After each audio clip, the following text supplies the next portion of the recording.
ನಮಸ್ತೆ ವೀಕ್ಷಕರೇ, welcome to ರುಚಿ ಅಭಿರುಚಿ. ನೋಡಿ, ಶ್ರಾವಣ ಮಾಸ ಬಂದಿದೆ, ಹಬ್ಬಗಳ ಮೆರವಣಿಗೆ ಸ್ಟಾರ್ಟ್ ಆಗಿದೆ. ಹಬ್ಬದಲ್ಲಿ ಏನಾದರೂ ಒಂದು ಸಿಹಿ ಪದಾರ್ಥ ಮಾಡಲೇಬೇಕಾಗುತ್ತೆ. ಇವತ್ತು ನಾನು ಒಂದು ಸಿಂಪಲ್ಲಾಗಿ ಮಾಡ್ತಕ್ಕಂತಹ ಆರೋಗ್ಯಕರವಾದ ಪಾಯಸದ ರೆಸಿಪಿಯೊಂದಿಗೆ ಬಂದಿದ್ದೀನಿ. ಇದನ್ನು ಸೋರೆಕಾಯಿಯಿಂದ ಮಾಡ್ತಾಯಿದ್ದೀನಿ. ನಮ್ಮಮ್ಮ ಯಾವಾಗಲೂ ಈ ಪಾಯಸ ಮಾಡೋರು, ನಂಗೆ ತುಂಬ ಇಷ್ಟ. ಸೋರೆಕಾಯಿಯಿಂದ ವಿಧ ವಿಧವಾದ ಅಡುಗೆಗಳನ್ನು ಮಾಡ್ತಾರೆ. ಅದೇ ರೀತಿ ಪಾಯಸನೂ ಸಹ ತುಂಬ ರುಚಿಯಾಗಿರುತ್ತೆ. ಮಾಡಿ ನೋಡಿ. ಈ ಪಾಯಸ ಮಾಡಲಿಕ್ಕೆ ನಾನು ವಿಡಿಯೋದಲ್ಲಿ ತೋರಿಸಿದ ಸೋರೆಕಾಯಿಯ ಅರ್ಧದಷ್ಟು ಭಾಗನ ತಗೊಂಡಿದ್ದೀನಿ. 2-3 ಜನಕ್ಕೆ ಸಾಕಾಗೋಷ್ಟು ಪಾಯಸನ ನಾನು ಮಾಡ್ತಾಯಿದ್ದೀನಿ. ಸೋರೆಕಾಯಿಯ ಸಿಪ್ಪೆ ತೆಗೆದುಬಿಟ್ಟು ಅದನ್ನು ಸಣ್ಣದಾಗಿ ಹೆಚ್ಕೋಬೇಕು. ತಿರುಳೇನಾದ್ರು ಬೆಳೆದಿದ್ರೆ, ಅಂದರೆ ಬೀಜ ಏನಾದ್ರು ಬೆಳೆದಿದ್ರೆ ಅದನ್ನು ಸಹ ತೆಕ್ಕೋಬೇಕಾಗತ್ತೆ. ಇದು ತುಂಬ ಎಳೆದಿದೆ, ಬೀಜ ತಿರುಳು ಬೆಳೆದಿಲ್ಲ, ಹಾಗಾಗಿ ನಾನು ತಿರುಳು ಸಮೇತ ಹೆಚ್ಚಾಕಿದ್ದೀನಿ. ಈಗ ನೋಡಿ, ನಾನು ಒಂದು ಸಣ್ಣ ಕಡಿ ಕಾಯಿ ತುರಿನ ಮಿಕ್ಸರ್ಗೆ ಹಾಕ್ಕೊಂಡ್ಬಿಟ್ಟು 3 ಏಲಕ್ಕಿ ಹಾಗೆ 1 ಸ್ಪೂನ್ ನೆನೆಸಿದ ಅಕ್ಕಿನ ಹಾಕ್ತಾಯಿದ್ದೀನಿ. ಅಕ್ಕಿ ನೆನೆಸಿ ಹಾಕೋದು ಯಾಕೆ ಅಂದರೆ ಪಾಯಸ ದಪ್ಪ ಬರಲಿಕ್ಕೆ. ಇಲ್ಲದೆ ಹೋದರೆ ಪಾಯಸದ ರಸ ಬೇರೆ ಹೋಳು ಬೇರೆ ಆಗಿ ಅಷ್ಟು ಚೆನ್ನಾಗಾಗಲ್ಲ. ಏಕೆಂದರೆ ನಾವಿಲ್ಲಿ ಯಾವ ಬೇಳೆ ಅಥವಾ ರವೆನ ಯೂಸ್ ಮಾಡ್ತಾ ಇಲ್ಲ. ಹಾಗಾಗಿ ಅಕ್ಕಿನ ನೆನೆಸಿಟ್ಟು ಕಾಯಿ ಜೊತೆ ರುಬ್ಬಕ್ಕೆ ಹಾಕಿದರೆ ಪಾಯಸಕ್ಕೆ ಒಳ್ಳೆ ಥಿಕ್ನೆಸ್ ಬರುತ್ತೆ. ಕೆಲವರು ಗೋಡಂಬಿನೂ ಸಹ ನೆನೆಸಿ ಹಾಕ್ತಾರೆ. ಆದರೆ ಡಯಟ್ ಕಾನ್ಷಿಯಸ್ ಇರೋರು ಅಕ್ಕಿನ ನೆನೆಸ್ಕೊಂಡು ಕಾಯಿ ಜೊತೆ ರುಬ್ಬೋದು. ಇಲ್ಲಿ ನಾನು ಕಾಯಿನ ರುಬ್ಬಿ ಹಾಕ್ತಾ ಇಲ್ಲ, ಕಾಯಿನ ರುಬ್ಬಿ ಅದರ ಹಾಲನ್ನು ತೆಗೆದು ಹಾಕ್ತಾ ಇದ್ದೀನಿ. ನೋಡಿ, 1 ಲೋಟ ಹಾಲು ಸಿಕ್ಕಿದೆ.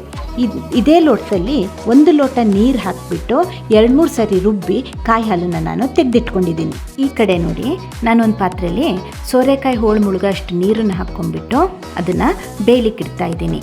ಈ ಸೋರೆಕಾಯಿ ಏನಿದೆ, ಇದು ತುಂಬ ಆರೋಗ್ಯಕರವಾದ ತರಕಾರಿ. ಇದರಲ್ಲಿ ವಾಟರ್ ಕಂಟೆಂಟು ಸುಮಾರು ಇರೋದ್ರಿಂದ ಇದು ಬಾಡಿಯ ಹೈಡ್ರೇಷನ್ ಲೆವೆಲ್ನ ಮೇಂಟೈನ್ ಮಾಡಲಿಕ್ಕೆ ತುಂಬ ಸಹಾಯ ಮಾಡುತ್ತೆ. ಅದೇ ರೀತಿ ಇದರಲ್ಲಿ ಲೋ ಕ್ಯಾಲೋರೀಸ್ ಇದ್ದು ಫೈಬರ್ಸ್ ಜಾಸ್ತಿ ಇದೆ, ಡೈಜೆಷನ್ಗೆ ತುಂಬ ಹೆಲ್ಪ್ ಮಾಡುತ್ತೆ. ಅದಲ್ಲದೆ ವೆಯ್ಟ್ ಲಾಸಿಗಂತೂ ಇದು ಹೇಳಿ ಮಾಡಿಸಿದ ತರಕಾರಿ. ಬೆಳಗ್ಗೆ ಎದ್ದು ಖಾಲಿ ಹೊಟ್ಟೆಗೆ ಇದರ ಫ್ರೆಶ್ ಜ್ಯೂಸ್ ಮಾಡಿ ಕುಡಿದ್ರೆ ಖಂಡಿತ ತೂಕ ಇಳಿಯುತ್ತೆ. ನೋಡಿ, ಈಗ ಹೋಳು ಸಾಕಷ್ಟು ಬೆಂದಿದೆ. ಈ ಹಂತದಲ್ಲಿ ಬೇಕಾದರೆ ಸ್ವಲ್ಪ ನೀರನ್ನು ಹಾಕ್ಕೊಳ್ಳಿ. ಹಾಗೆ ನಾನೀಗ ಪುಡಿ ಮಾಡಿಟ್ಟಿರೋ ಬೆಲ್ಲನ ಸೇರಿಸ್ತಾ ಇದ್ದೀನಿ. ಬೆಲ್ಲ ನಿಮ್ಗೆ ಎಷ್ಟು ಬೇಕೋ ಅಷ್ಟು ಹಾಕ್ಕೊಳ್ಳಿ. ಜೊತೆಲಿ ಒಂದು 4 ಕಾಳು ಉಪ್ಪಿನ ಹರಳನ್ನು ಸಹ ಹಾಕ್ತಾ ಇದ್ದೀನಿ. ಯಾವುದೇ ಸಿಹಿ ಪದಾರ್ಥ ಆಗಿರಲಿ, ಒಂದು 4 ಕಾಳು ಉಪ್ಪು ಹಾಕೋದ್ರಿಂದ ರುಚಿ ಬ್ಯಾಲೆನ್ಸ್ ಆಗುತ್ತೆ, ಹಾಗೆ ರುಚಿ ಎನ್ಹ್ಯಾನ್ಸ್ ಆಗುತ್ತೆ.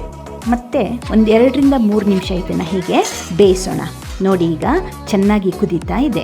ಈ ಹಂತದಲ್ಲಿ ನಾವು ಎಕ್ಸ್ಟ್ರಾಕ್ಟ್ ಮಾಡ್ಕೊಂಡಿರೋ ಕಾಯಿ ಹಾಲನ್ನು ಇದಕ್ಕೆ ಸೇರಿಸಬೇಕು.